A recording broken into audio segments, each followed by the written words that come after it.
ကဲဒီကိုရအောင်မင်္ဂလာပါဗျာကျွန်တော်ဒါထုံးစံလိုက်ဘလုံးပွဲတင်ဆက်ပေးနေ Jason Sport Channel မှာပြန်လည်ကြိုဆိုလိုက်ပါတယ်နော်ဟိုဒါကျွန်တော်ဒါနိုင်ငံပွဲအုပ်စုပွဲပြီးသွားပြီဆိုတော့ဒါအခုဒီမနက်ဖြန်ဆိုလို့ရှိရင်ဒါ Premier League ပြန်စပြီအဲ့တော့ဒီနေ့မှာလည်းကျွန်တော်ဒါ La Liga ဆောင်းပိုင်းပွဲတစ်ပွဲကိုရွေးချယ်ပေးထားတယ်ဗျာနော်အကြိုက်တင်ဆော့ပါအကြိုက်မတင်ဘက်ကမှာဗျာနော်ကျွန်တော်ပြောနေကြတိုင်းပဲဟို Telegram Channel Viber Channel လေးချပေးထားတယ်နော်ကျွန်တော်လာရောက် join ပေးကြပါအောင်လို့ဖိတ်ခေါ်ပါတယ်ဗျာပထမဆုံးကျွန်တော်ဒါ Valencia နဲ့ Levante ရဲ့ပွဲစဉ်တွေကိုကျွန်တော်ရင်ပြောချင်တယ် Valencia ကတော့ဒါနောက်ဆုံးကပွဲကစားထားနေရမှာပွဲနိုင်နှစ်ပွဲတည်နှစ်ပွဲရှုံးတယ်ဒါတော့တဲ့မပီစီယာလာလီဂါမပီစီယာရဲ့စစ်ဆက်ခွန်မှာရက်တည်နေတယ်ဗျာနော်လီဗန်တေးကတော့နောက်ဆုံးကပကစားထားနေမှာတပွဲနိုင်သုံးပွဲရှုံးတပွဲတည်နေအစစ်ဆက်ခွန်မှာရက်တည်နေတယ်နှစ်သင်းလုံးကတော့ဒါအုပ်စု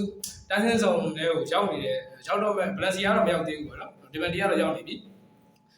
လောအောင်ရုံးကန်မဲ့နှစ်သင်းလုံးကတော့ဒါတန်းမစင်းအောင်ရုံးကန်မဲ့သင်းတွေဖြစ်တယ်ဗလန်စီယာကတော့ဒါဒီနှစ်ရာသီမှာကျွန်တော်တို့ဒီနေ့ရာသီတရားဒီလုံးမှာရှုံးပွဲအကြုံတွေနေရတယ်ဆိုပေမဲ့အိမ်ကွင်းပိုင်းရှုံးပွဲနှစ်ပွဲသာရှိထားတယ်ဗျာနော်ပလက်စီယာကအိမ်ကွင်းပိုင်းကစားပုံကောင်းမွန်တော့တွေ့ရတယ်လီဗန်တေးကတော့ဒါကျွန်တော်အိမ်ကွင်းရောအဝေးကွင်းရောဒါပေးကိုရကိုများပြီးတော့ဒါရှုံးပွဲရင်ဆိုင်နေရတဲ့အသင်းဖြစ်တယ်ဗျာနော်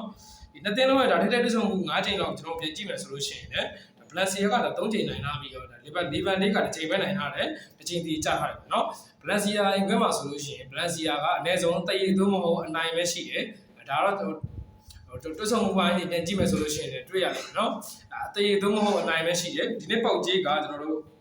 ဗလာစီယာအသေး80ရှုံးကိုပေါင်းက385ပြားစားနဲ့စတင်ဖွင့်နေထားတယ်ဗျာနော်ဗလာစီယာကတော့ကျွန်တော်တို့ဒီသူ့အိမ်ခွဲမှာလီဗာတီနဲ့တွေ့မယ်ဆိုလို့ရှိရင်အနည်းဆုံးသေးသုံးမဟုတ်အနိုင်ရအောင်ကန်တယ်ဗျာနော်ရှုံးတာတော့မရှိဘူးသေးအနည်းဆုံးမနိုင်ဘူးဆိုတော့သေးလောက်ထိကစားတာတော့တွေ့ရတယ်ဗျာနော်အဲ့တော့ကျွန်တော်ကဒီနေ့မှာတော့ကျွန်တော်ဒါဗလာစီယာနဲ့လီဗာတီပွဲစဉ်လေးကိုဗလာစီယာ body ကိုကျွန်တော်ပိုကြိုက်တယ်ကိုပေါင်းကစားခြင်းနဲ့ညီကိုတွေကတော့ဒါဘိုးဘော်ကိုကြိုက်တယ်ဗျာနော်တုံးတိုင်းမှာကျွန်တော်ပြောနေကြတိုင်းမှာဒါဟို channel လေးလာရောက် join ပေးပါကျွန်တော်ဒါမောင်းကတ်တွေပွဲကောင်းတွေတင်ပေးထားတယ်ဗျာနော်လာရောက် join ပေးပါအောင်ဖိတ်ခေါ်ပါတယ်